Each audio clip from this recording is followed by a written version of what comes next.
Hello there once again, fellow peregrinos. Welcome to El Camino de Santiago Pilgrims podcast, where we talk about planning, preparation and packing for walking El Camino de Santiago, as well as tips, tricks and hacks to make your journey along the way a lot more enjoyable. This week we have an interview with a Camino guide, a Camino podcaster, a Camino expert. I'm going to try my very best to say his name properly, and then he's probably going to laugh at me, but we have Jose Mari Ardanaz, correct? How was that?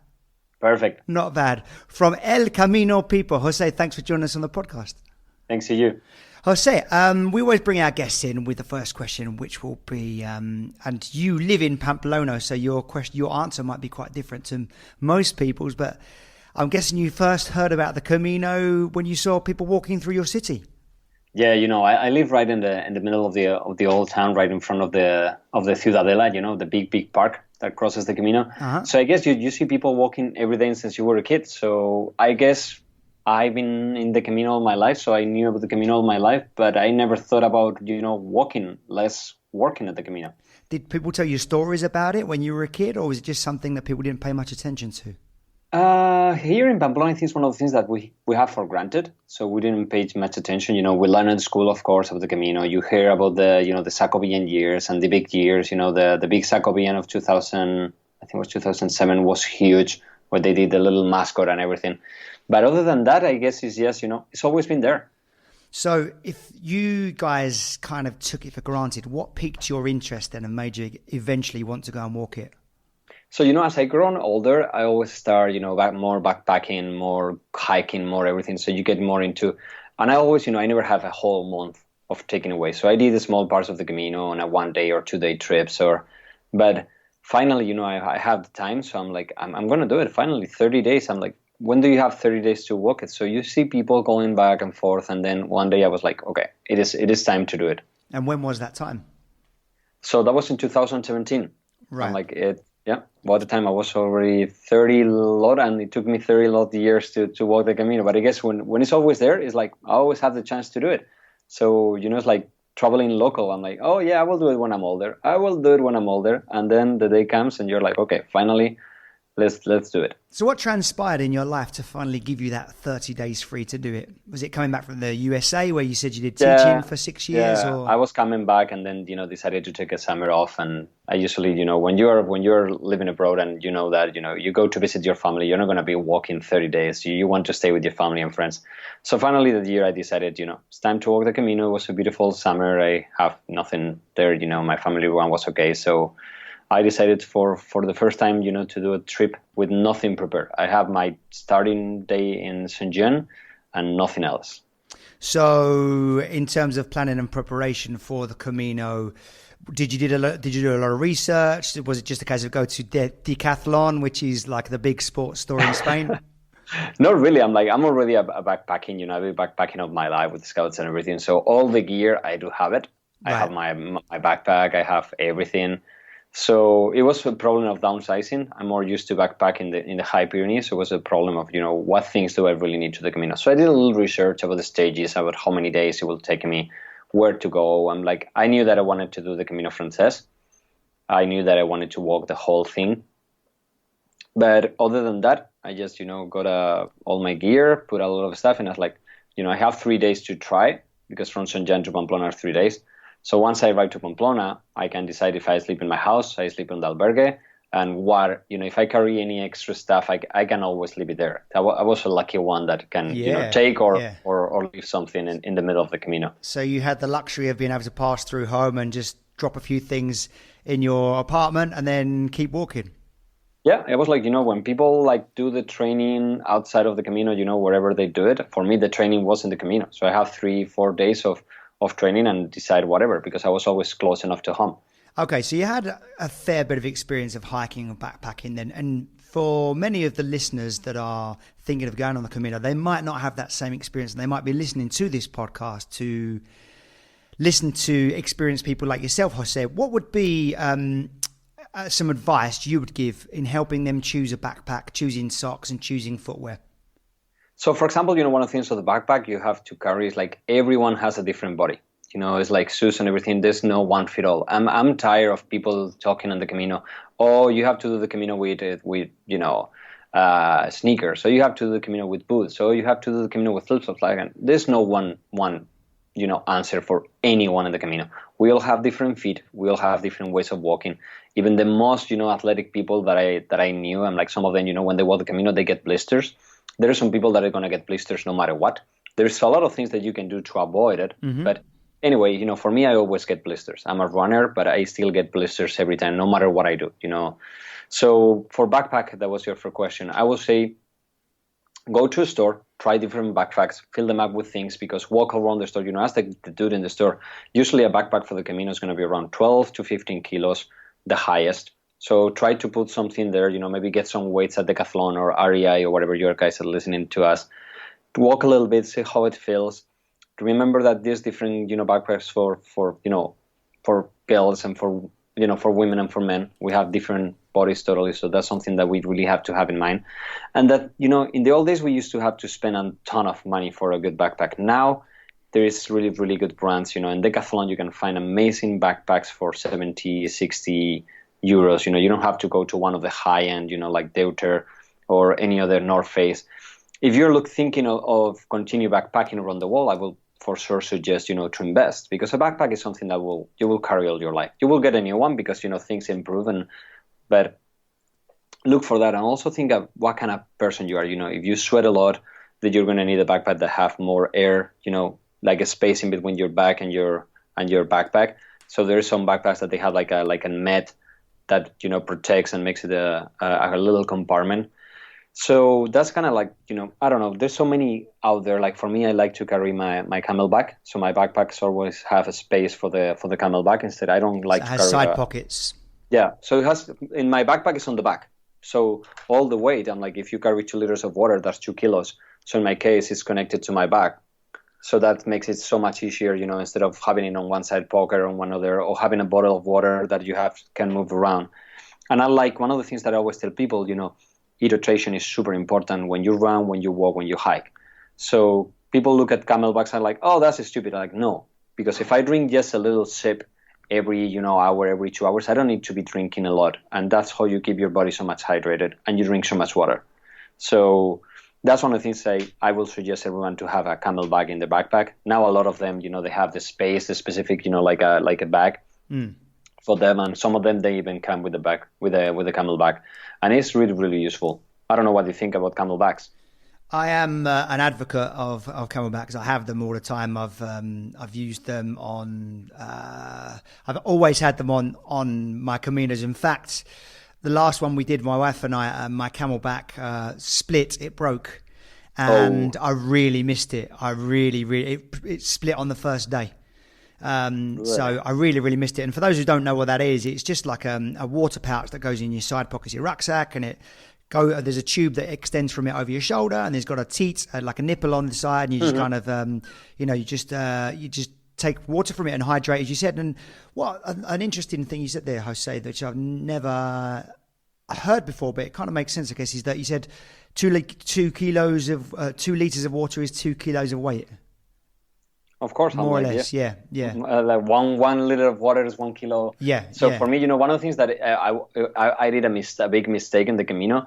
Like I'm so used to backpacking in the Pyrenees. When you backpack in the Pyrenees, you carry a lot of extra water. We are talking about maybe 3 liters because we wouldn't be fountain like a fountain. We will be having to gather water from a lake and then put some pills, any kind of hydration. Pill. Filters. The maybe. Filters, yeah. So, but in the Camino, you have a fountain every 2 hours, every 3 hours, unless, there is only one part that maybe is a little tricky waters in the Meseta. But other than that, I will be carrying every day, I will start in the morning with 2.5 liters in my Camelback, and I will finish the day with probably 2 liters because you have always a place to drink. So you will stop, get the fresh, cold water that is so much better than the stuff that you carry in your backpack. Yeah. So I guess for the Camino, if you're doing the French, my suggestion is with 1.5 liters, that's more than enough. Right. Okay. Good. Great advice. I mean, I would probably, I had a 1.5 litre Camelback and it would last me all day pretty much. And like you said, I would only sip from it every now and again. Then when you stop for the cafes or where you see the water fountains, where the important words are agua potable, right? Yeah. So, yeah, so make sure now that you mention it, it was funny that when I was walking at the end of the Francès, there was a city where the sign was only in English. It wasn't in Spanish. Strange. Undrinkable water. Yeah, drinkable water. Why they have it only in English? I can only guess. And can you say that in Basque as well? No, I don't know. I speak very, very little Basque. Okay. I know a couple of songs, but other than that, now I'm trying to improve my Chinese. Oh, okay. Well, good idea. Good idea. Become global. That's what it's all about. I only knew one word in Basque, and that was thank you. Eskerrik asko. Eskerrik asko. Eskerrik asko. Es horregatik. That's you're very welcome. Say that again? Es horregatik. Oh, right. Okay. Such an interesting, different sounding language, isn't it? Like unlike most other languages. Okay. So from that little detour into languages, let's talk about Jose. I know you said you do a lot of running, and you have also the luxury of being able to run up to Alto del Perdón. Almost every other week. That's one of my little pleasures. Yeah, so lucky. And that is a place that, for us pilgrims, us international pilgrims, that holds a lot of romanticism, and being up there is one of the best memories of our Caminos, and you get to go there every day. But I wondered if you do anything different to prepare for a Camino, because obviously running for an hour is very different to walking for 8. Totally. For the Camino, I'm really, I'm always been in shape, so it's not really like I needed to or anything. So I would lie if I say that even prepare for it. I knew that, walking 22, 23, even, for us on the second day, we walk straight from Roncesvalles to Pamplona. Yeah. It was Thursday. So here on Thursday, they do what is called the Jovincho. So that means, that you can go to the bars and you have a beer and a pincho and a tapa for like €2. So I told all my little new Camino friends and family, let's go to Pamplona. I will take you out and to the best tapas bars. And so we walked 40-something K on the second day. I'm like, why not? Right. Okay. So you are pretty much in shape already then when you get onto the Camino. And you did mention the fact that you're running, you suffer from blisters no matter what. Is there anything you do to minimize that damage that your feet suffer? So one of the things, is really getting to know your feet. There's as I said, there's no one shoe that fit them all. You need to find what is the perfect, brand for you, the perfect model for you. Nowadays we have so many different brands and sizes and everything. So for me, I like really light shoes. So I usually wear in the Camino, trail running shoes, or Salomon or anything like that. Or now I'm using Nike. But I also went to the podologist and I got like an insole, to make, for the protection of my feet. And that helped a lot. And also, I think that the most important part is the socks. If you have seamless socks, a good, at least 3 of them, 3 really good socks that you have to invest, that's going to make the difference. What did you say that were seamless socks? The ones that they have no thread, no anything. There's just one piece that covers your whole feet. So with that, there is no friction, no nothing. Is there a particular brand that you recommend that you like and use that others can potentially... There is a couple of local brands that I like. Lurbel is one of them. I think it's Lurbel is one that I really like. I know that they're here from Spain. How do you spell that? Lurbel. Lurbel. Okay, so Lurbel seamless socks. Look those up and maybe try those out as part of your training and preparation experimentation.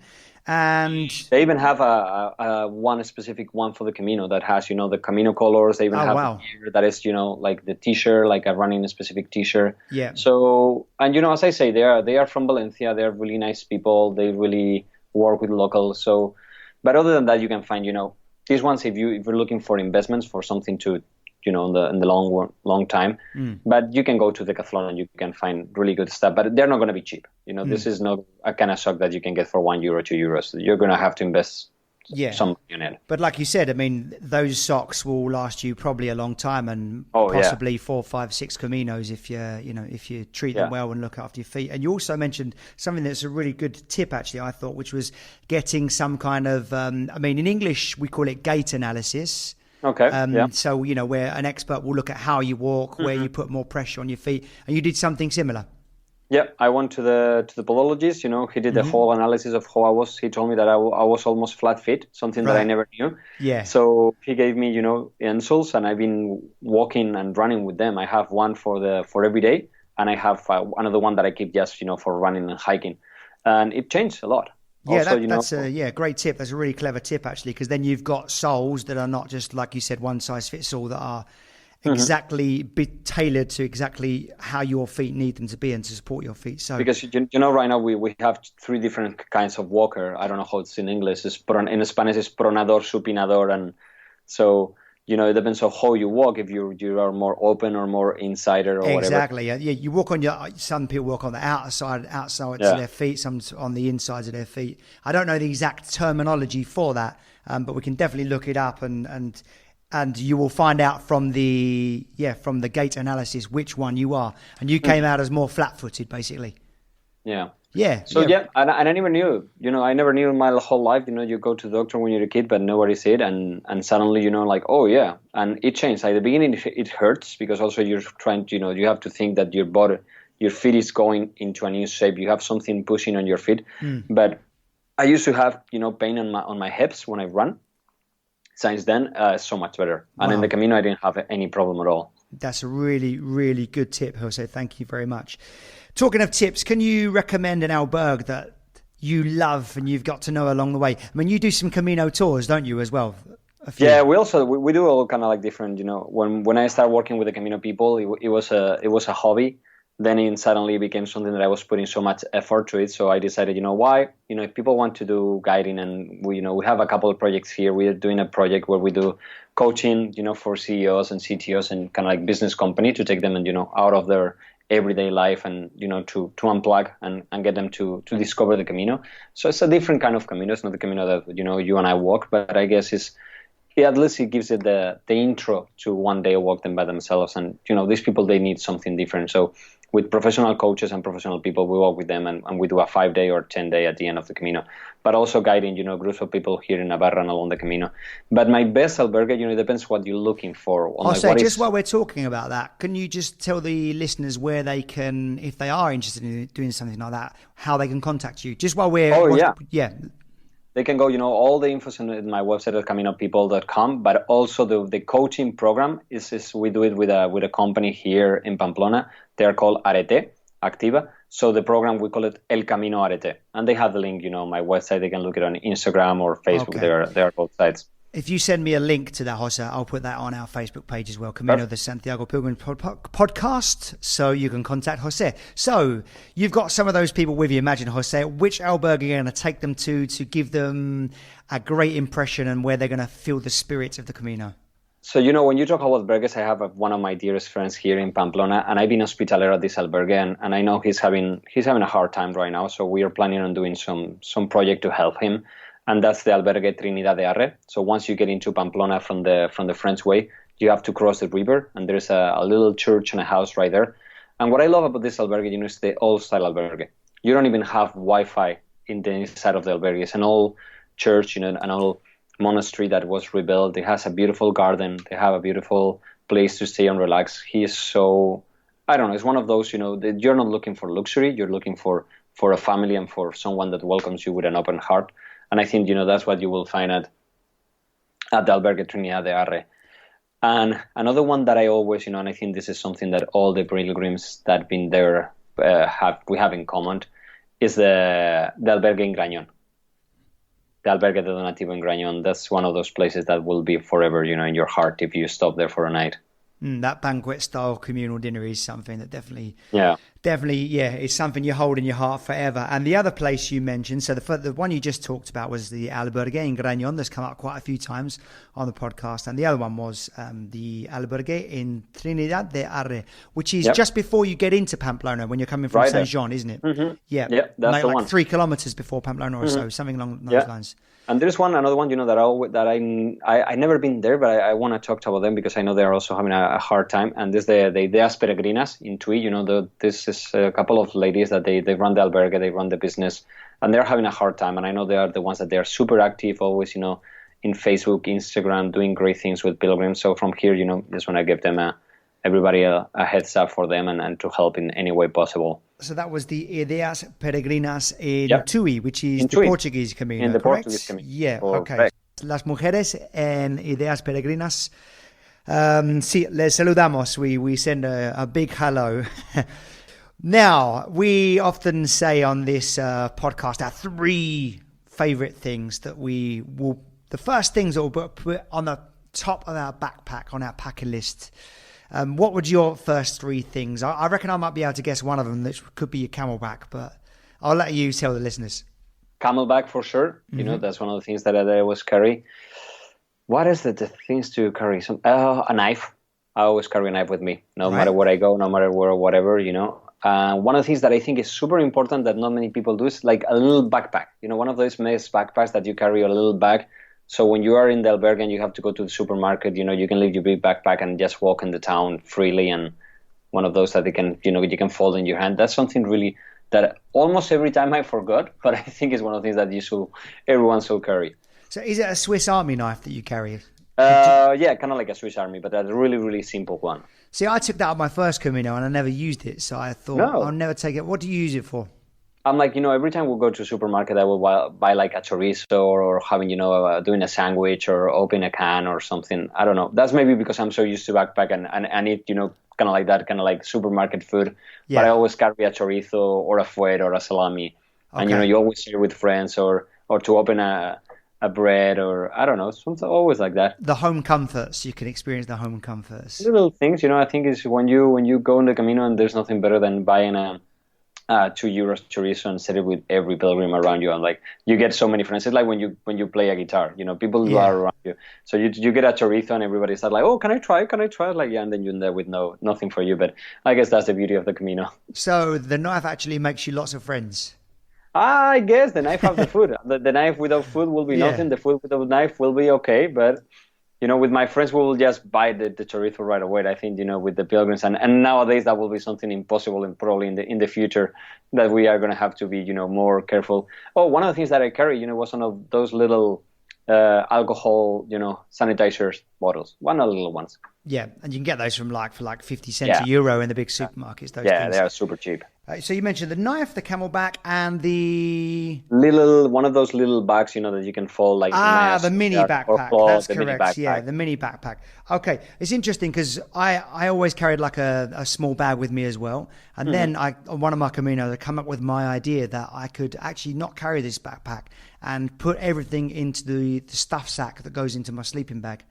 That's not a bad idea either, too. So that's kind of like one less thing I had to carry, but definitely it's a really good idea because you need to keep your valuables with you and not carry. And also, stuff. when you go to a supermarket, nowadays everybody's, you have to pay for the plastic bag. So if you have one of those, cloth bags that nowadays they give you everywhere, the brands they give you, and they're like, it's not weight like 20, 25 grams, 50 grams at all. And it's so foldable that it is so small. So when you go to a supermarket to buy all the groceries, instead of buying, another plastic bag and throwing it away. That's a really good idea. That's a really good idea. I mean, in English, maybe you heard this expression in America, but in England we have an expression for that bag. We call it the bag for life.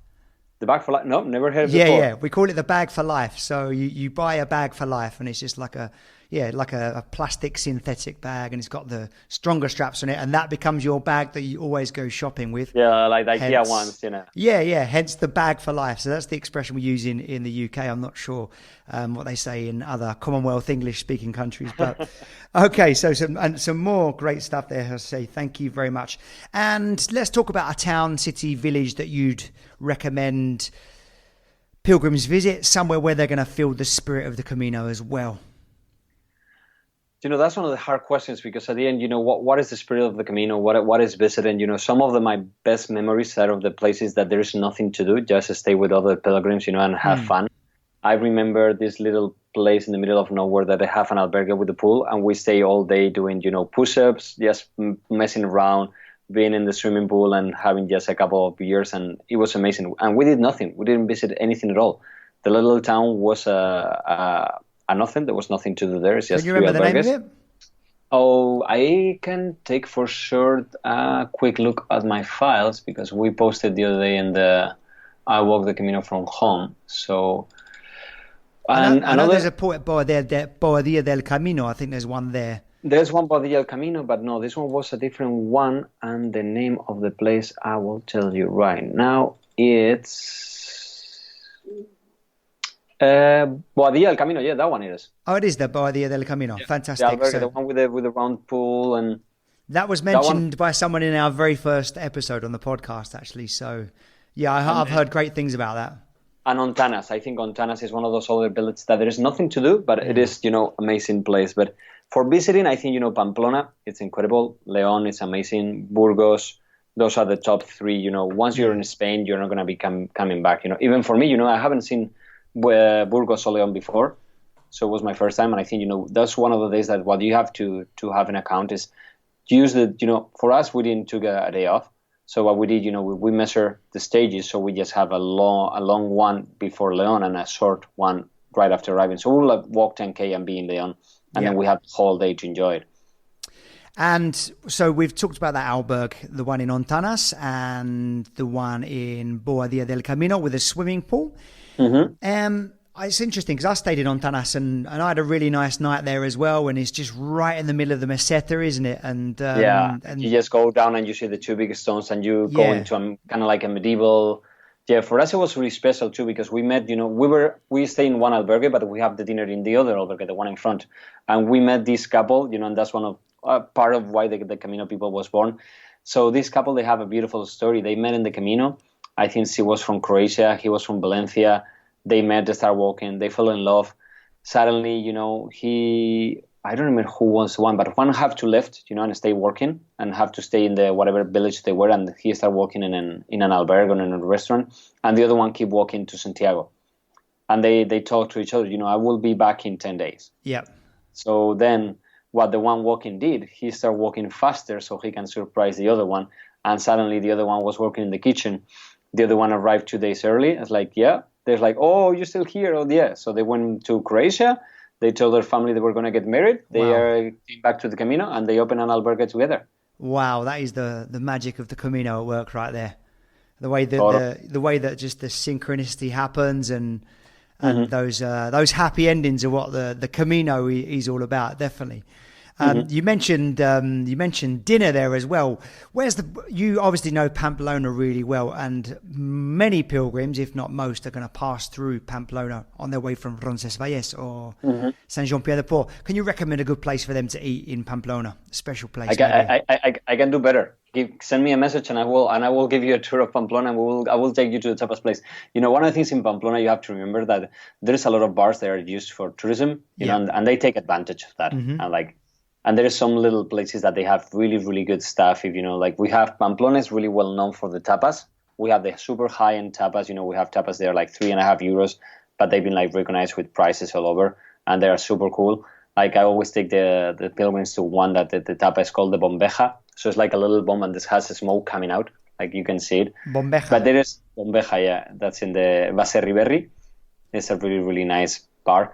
But I will suggest, go tapas in a couple of places. One will be the Baserriberri, but go to the old town, go to La Calle San Nicolás and to La Calle Estafeta, and just cruise around and look for the tapas places. And if anything is too expensive, just run away from the place they're trying to scam you. Yeah, we have the same in Tenerife, actually, which is obviously a big tourist island. And in the little village where I used to live until a couple of weeks ago, you could get, 2 Napolitanas and 2 coffees and 2 orange juices, like a breakfast, for less than €5. And then you go down to the tourist area, which is literally just 7 minutes drive. And the same thing would cost you €20. So we have the same thing. So the place you mentioned was, you said you can get some good tapas on La Calle San Nicolás. San Nicolás is one of the main tapas place. That's kind of like where the fancy bars and restaurants are there. Then we have Calle Estafeta. That's the ones with the running of the bulls happen. And from there you have a really, really couple cool places too. And it depends what is your budget. There's a lot of great restaurants if you want to spend a little more that I can But I guess the best thing to do in Pamplona is maybe go tapas in the afternoon, enjoy the city, and then have a little meal at the albergue, or just with the tapas. Probably is going to be more than enough. And that other place you mentioned was La Bombeja. La Bombeja is the name of the tapa at the Baserriberri. That was the one that every year we do a competition here in Pamplona, tapas tournament, and that was the winner in 2017, I think, or 2018. But it's funny because it's so weird, the smoke coming out. So people, they are still serving the same, tapa year after year. Because when I bring from anywhere over the world, even in Spain, I take them over there, and they're like, wow, they're impressed. Wow, that's some really great inside information you're giving us there, Jose. Thank you very much. So the tapas to try is La Bombeja, That's one of them. Yeah, it which depends. was the award-winning one in 2017. You can't get a better recommendation than that.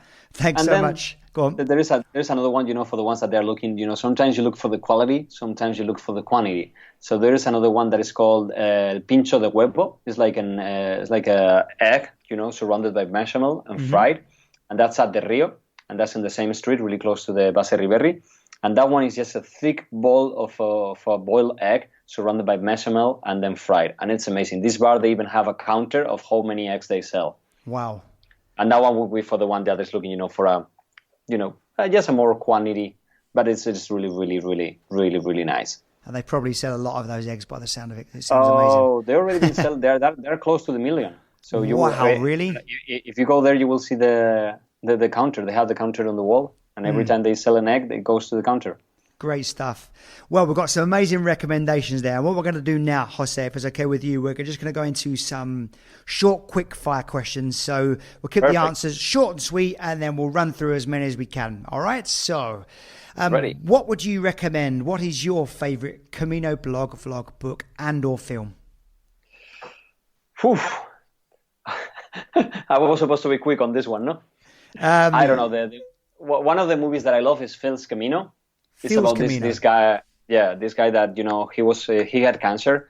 He was told by his family that he couldn't walk the Camino, so he decided to prove his family wrong, and he started walking the Camino in his house. He did a loop. He measured the loop, and every day he will walk the distance that he was supposed to be walking in Spain. Never heard of that one. I'm definitely going to look that up. Incredible! It is an incredible movie. Probably Camino. Phil's Camino. Thanks for that. Great dude. Really, really nice. Okay, now apart from La Bombeja and the award win and the million eggs of tapas, could you say your favorite food and or drink on the Camino, one other people would try? I'm like the best drink. There's nothing better than a fresh beer. I'm a beer guy. That's one of the few alcohol that I drink, but there's nothing better than a cool Estrella Galicia. That's unbeatable. And another food in the Camino, I love the seafood, the Galician seafood, the octopus. That's one of my pleasures in life. But you have to eat it there. And one of the things I want to remember everyone, the Camino is not for paella. Just keep asking for paella. The paella is from Valencia. And if you want to go to Valencia and have a paella. But don't eat paella in the Camino. This is not the perfect place to do it. There is so many other different foods that you can have that they're amazing. So try the octopus in Galicia and wash it down with Estrella Galicia. Yes, or with Albariño. That's a typical, Galician wine. Oh, I agree with all of that, apart from I prefer Estrella Damm. I love the Estrella Damm. But maybe that was because I used to live in Barcelona and that's where I used to drink there. I guess, but Estrella Galicia, I think it's a really, really nice everyday beer, but Damm is beer too, yeah. Okay, so maybe on your first Camino, because I know you've walked it a few times since, we've obviously doing some Camino tours and stuff, but one thing after you'd walked the Camino, when you got on it for the first time, you might have wished that you'd taken with you. One thing I wish we'd taken with me. A USB multi-plug. I used to carry like one USB for every device. Now I bought one of those that has like 4, ways to put the H wire. So instead of having to carry, 4 different things, and every time I go there and I see a plug, if there's anyone else using it, I just unplug it, put mine, and I can unplug his back into mine. Good idea. Great idea. So they can keep charging theirs while you're charging yours as well. Really nice idea. One thing you didn't need and wouldn't take again, ever. My jet boil. What's a jet boil? A jet boil is like a cooking gas system that people use backpacking, and it's kind of like expensive, but it's super nice. It will get half liter of water boiling in less than a minute. So it's like a mag. Also, you can use it to drink coffee. It's like a French press. You can boil noodles there or cooking whatever. In half an hour, you will be ready to go. It's super light and it's amazing for backpacking. But I took it with me, and I'm so Navarrico, as we say here. Mm-hmm. So I took it to the end of the wall, and I cook my noodles that I brought from Roncesvalles all the way to the end of the wall, and I cooked in them, and I finished but they were in my backpack for the whole Camino. So you definitely wouldn't take them again. You won't need them. No, at all. Only if you're going to do one of the bigger ones, like the Appalachian Trail. If you're gonna, or even if you're gonna do for example, the Via de la Plata, maybe I will carry it with me just in case, I want to stay one day, I don't know, somewhere weird or stay and cook some meals or make some coffee, But other than that, any other Camino, you don't need to carry any cooking gear. Only if you're going to go wild, maybe stay outside. Yeah. Okay. Mm-hmm. So, one place maybe you wished that you'd stayed over. You passed through and thought, I'd really like to stay there next time I do the Camino. Like Leon and Burgos, because I am so close, but I've never been there. I guess Leon will be one of the towns that I would love to be back and stay for a couple of days there. Mm-hmm. And what was the hardest part of the Camino for you? I think the hardest part is when you realize that this way of life is over and you have to go back to your no hard life, but to your everyday life. But we say always that the Camino is so nice. You wake up, see smiles in everyone, have your breakfast, start walking, the tortilla de patata, the café con leche, keep walking, beer, tapas, arrive to the albergue, take a shower, relax, go for tapas, have lunch with friends, and repeat for 30 days in a row. And then suddenly you go into a train or bus and everything is over. But everything begins in that moment. So it's like, that's the hardest, when the first day that you wake up in your bed, and like, that's weird. It's and often the hardest thing is, though you say everything begins in that moment, it's knowing where to begin sometimes is the hard part when you've lived a life that's so simple and it can seem unnecessarily complicated again. But that's definitely one of the hardest things, I think, for most pilgrims that I've said on this podcast, actually, is actually integrating themselves back into everyday life, going back to their jobs. And maybe sometimes sitting on public transport where everyone, like you said, on the Camino, everyone's so smiley and nice and open, and then you don't find that same openness and friendliness in everyone always when you get back on but it is there, you just got to find it. Lastly, a guilty pleasure maybe that you carried with you. Maybe on your first one it could have been that jet boil, but anything else? I think the first one would be that jet boil, you know, and one of the things that I always carry with me is sweets. I'm a candy man. I love, sweets. So I will go always to every supermarket and I bought, those bags of gummy bears or whatever that I always be, share with my pilgrim friends and with everyone. But that's one of the things that I always carry, a bag of gummy bears or whatever, soft candy that I can grab. So the sweets are your guilty pleasure. Yeah, I guess so. That's one of the things that I'm guilty of. You probably make lots of friends with those as well. Also, yeah, I'm like, but that's one of the things that sometimes you want to keep it under cover, just in case they run away too fast and you don't find another supermarket. I'm like, sweets are expensive here in Spain unless you go to the cheap supermarkets, to like one of the Dia or Lidl. But other than that, they can be, if you go for the Haribo, the super high-end luxury stuff, one of those bags is like €5. I'm like, no way, that's too much money. So I always go for looking for the good stuff. But I always, the Camino is about sharing. And you've mentioned a few things already that you loved about the Camino, which was sharing out the chorizo with the knife, having the pulpo and Estrella Galicia. Anything else? Any other favourite things that you've got about the Camino, something that always you look forward to doing when you go? The best thing of the Camino, is the communal meals, the communal dinners, the time that you spend with, with other pilgrims. It doesn't matter where, if it's as we were saying, in playing the guitar at the pool or preparing the meal or just chit-chatting on the table, when someone is cooking for you. Those are the best times. Now, I'm going to jump back to the main discussion now. And just before we finish, Jose, I don't know if you could shed some light on this because you live close to Pamplona or the Camino better than most of us international pilgrims. Any short detours that you could recommend? Say, for example, one would be, I know of as an example, would be Atapuerca, which is an important archaeological site. Any other places close to the Camino where people could maybe think about having a short detour and that's worth making? So for the French Camino, one of the ones that I have to recommend because it's in my home state is Eunate, Santa Maria de Eunate. It's a little church, there is octagonal church. There is a few of those in the wall.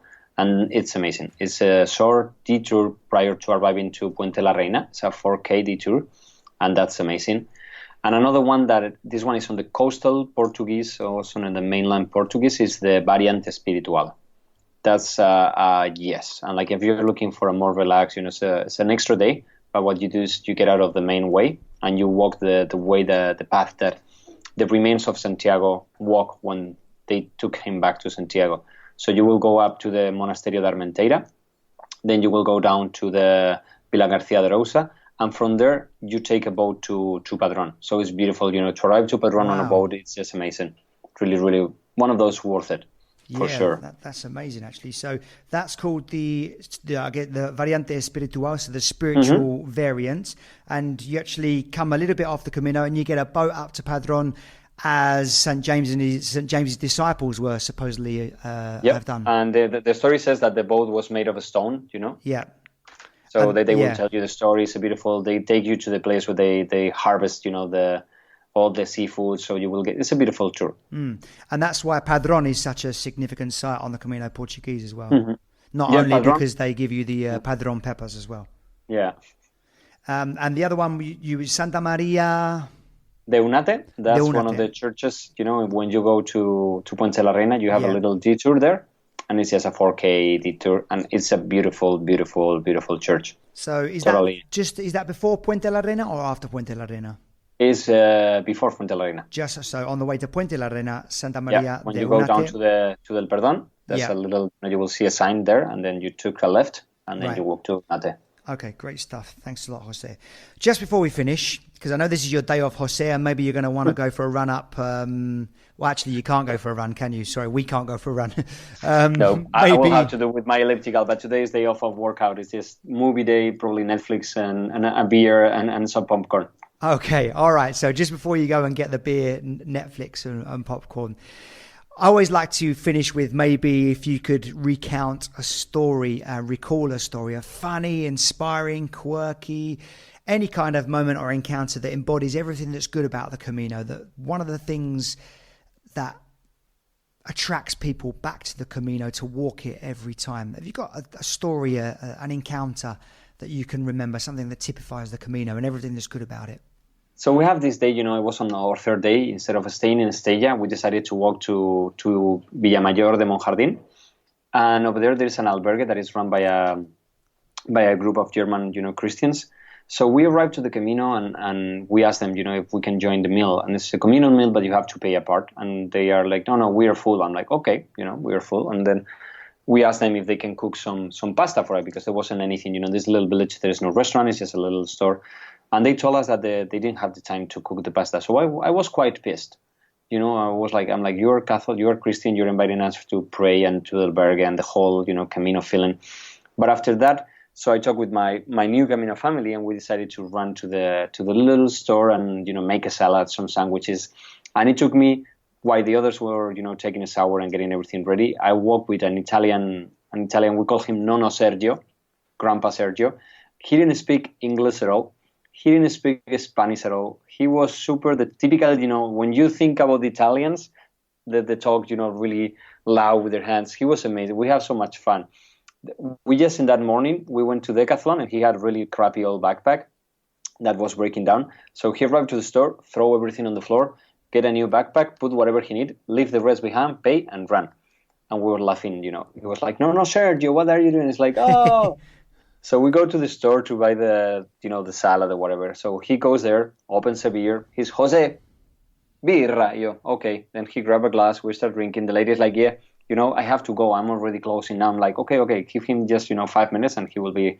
So he started looking for olive oil. So he's like, oleo. I'm like, what oleo? I'm like, oleo, perla, blah, blah, blah. And I'm like, no, Sergio, no, non capito. So we started, it took us like 20 minutes to make the whole shopping list. The lady was like just freaking out. I'm like, I want to go home. The lady was like 3:00 p.m. in Spain in the summer. That's time to go home, have lunch, and relax for the day. So it was just so funny. We ended up having a great meal. We didn't have plates or anything, so we cooked we mixed the salad in the cleaning bowls of the clothing. We cleaned them. So we were over there having chips, crackers, the salad. We're just cracking. We have a blast. And then suddenly the guy from the albergue is like, hey, do you want to come and pray with me? I'm like, really? You're seeing us eating from a bucket with your hands salad, and you're asking us, and it was funny. It was one of those stories that I will always remember. That always look at the bright side of the Camino, and there's always something in the Camino that will make you, laugh, and there's always for everyone. So, no pain, no nothing. It was just a funny story, and we that night we have a good dinner, we have a good time, and it will be always. I like that story as well because it's quite helpful in the current times. We're all. What I took from that story is you made the best of a difficult situation, and that's what we're having to do now while we're stuck indoors. We're having to we're Zoom calling with people we've probably not spoken to in a long time, and we probably wouldn't have done that if this hadn't have happened, if we weren't stuck indoors, and you probably wouldn't have had that amazing connection with Nonno Sergio. If you guys if you guys hadn't, and that's the thing, you can always in the Camino you can complain about your blisters, you can complain about whatever, or you can try to get the best, and and like sometimes it's a chorizo sandwich, or a little salad. It's all you need really, and some good friends and having a laugh. And it's those little moments where you find such enormous pleasure, and when you least expect it as well. So It was a blessing in disguise that they didn't let you in, and you guys made that connection, and you that moment still lives with you now. And I think it's those kind of moments that actually make people addicted to the Camino. And also that was the first day of our family. The guys that we have that dinner, we continue all the way till Santiago. Yeah, that was when your Camino family was born. Your bond was strengthened. Yeah.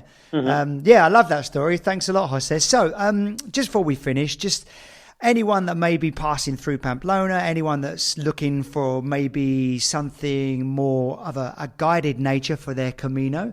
Jose, I know you do Instagram interviews daily live as well, so some of the listeners might want to join you for that as well. So where can they connect with you online? How can they get involved with what you're doing on Instagram, and also find out more about your coaching, which I think you mentioned before, but feel free to go over again. All the information is in elcaminopeople.com. We have the website in English and in Spanish to reach all the community. Hopefully, maybe soon we'll get to the Asian community once my Chinese, or I find anyone that has a free time to translate everything. But so far with the Spanish and English is more than enough. So we do the podcast once a week in English, and the following week we give in Spanish. We release the podcast every Tuesday. And right now, because of the situation of the coronavirus, we are doing live. We invite people to come to Instagram at 7 p.m. Spanish time.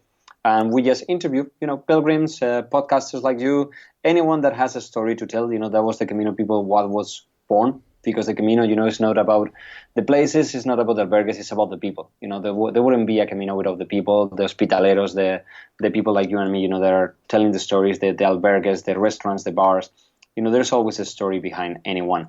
So just go to elcaminopeople.com and El Camino People on Instagram and Facebook, and just, feel free to contact me on any of those, WhatsApp or Messenger, or, peregrino@elcaminopeople.com, and we will be there serving you.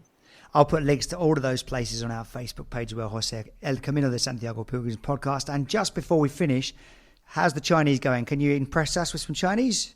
很好, 一二三四五六. That's all I can remember. Now that I finished my master, I promise I will get back to it, but it's been a crazy year and a half. So you just counted to 6 there, right?